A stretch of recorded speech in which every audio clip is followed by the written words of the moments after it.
Hello मित्रांनो, रामराम. मी सुरेश लिंबाजी वाघमारे, राहणार काळीदव, तालुका महागाव. आपण 30 कोंबड्यापासून व्यवसाय चालू केलेला. आज आपल्याजवळ 700 कोंबड्या झाल्या आहे. तुम्हाला ते दाखवतो.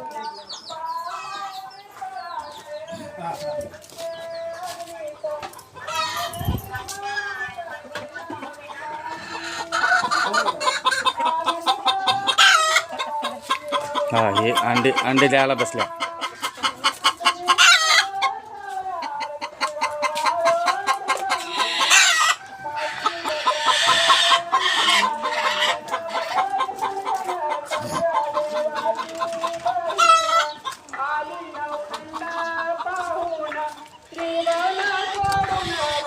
हे आपला घरी आहे 100 बाय 100चा प्लॉट.